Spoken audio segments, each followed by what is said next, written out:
We want the most at risk. We want the most kids that carry the most baggage, because usually those are the ones that are the most creative. They just haven't found a way to express it.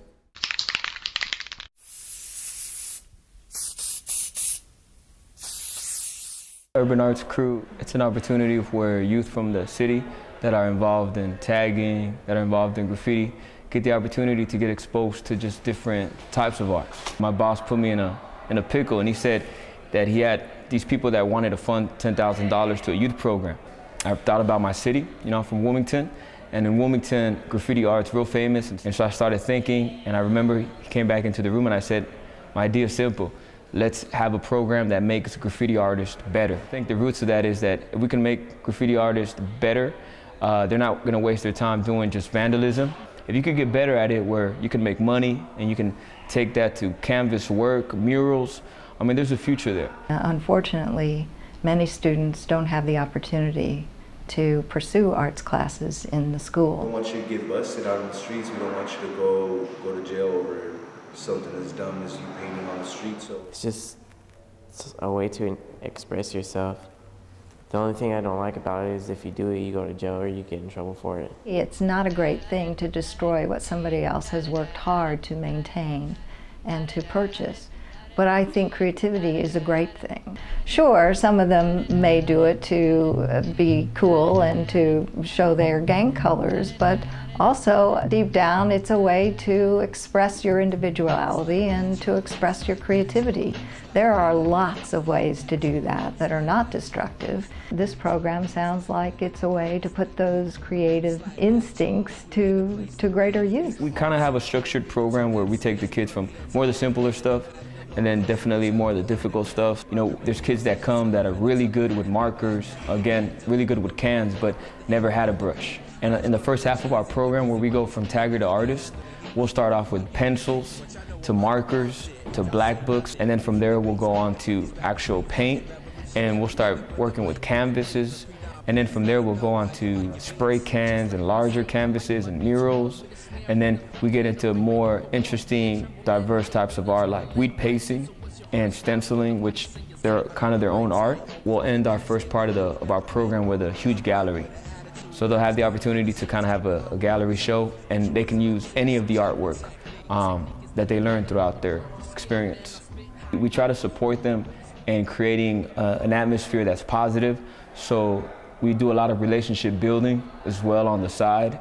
And we do a lot of personal development. My number one goal with my staff is every day I ask them, I want you to say hello to everyone and say goodbye to everyone and at least compliment one person each day. And that's literally part of their job structure that we create for our staff. Words are powerful. And a lot of the youth that come here aren't your regular youth, Some of these kids, dads are in jail, moms are crack kids, brothers in jail, sister has like 20 million babies. And so their home is so broken that this becomes their oasis. I depend on them for not everything, but for a lot. Because when I need someone to talk to, there's always someone here to talk to. Guys really do want to help us. They want to create something positive. 2 years, no one has ever stole anything.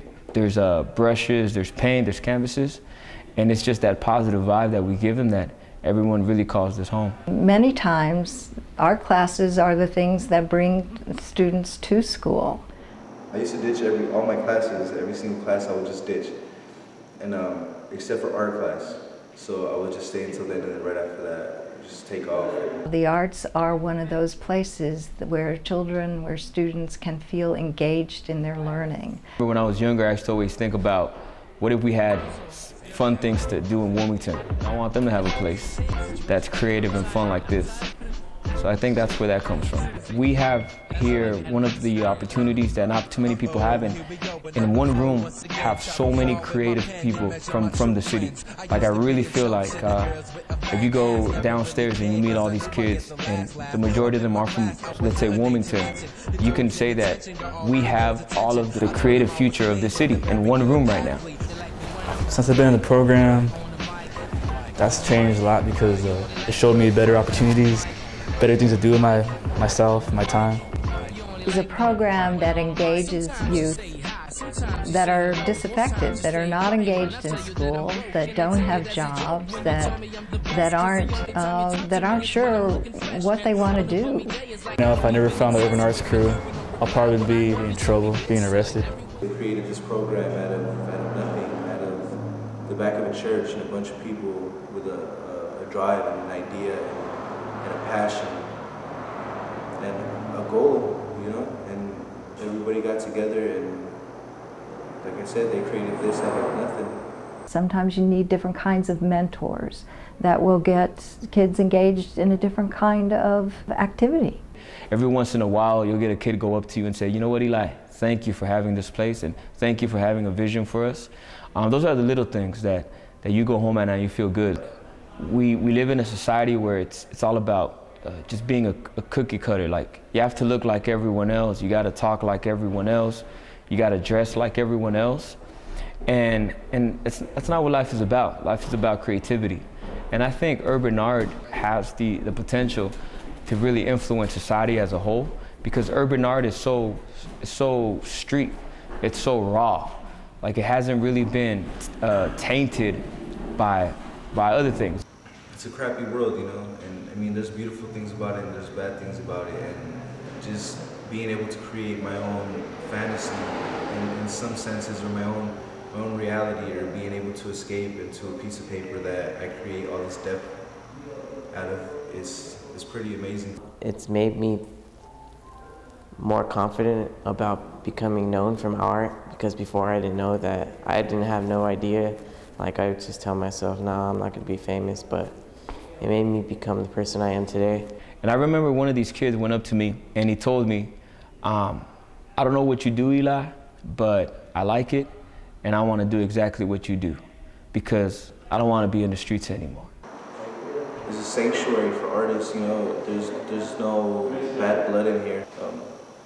It's like a graffiti church. I was supposed to go to foster care, but the only reason why I stay here is because Urban Arts Crew, because I feel like it's gonna change my life and there's good opportunities. Urban Arts Crew means everything to me. Yo, nobody do what I do, and if you know what I did, it will be the moment to beat up about it for speaking no more than they were supposed to. I never been thinking to get in a moment of flow, to go to those who go to know the ropes and hope to grow the flow, you know so well. They're telling me family better than so many cooking a pill. Now watch his face well. Get him a cruise so nobody can tell. Better for me, but if I'm in the cell, better to kick it and spit in the cell. Did you catch what he said? I don't know. I had this girl and she left me cause I wasn't getting paid. The tide is turning, the girls try to act cool, coming up and saying, yo, I heard you got a rap group. Oh, that's funny, you said I wasn't your taste. Blowing kisses at me, girl, get out of my face.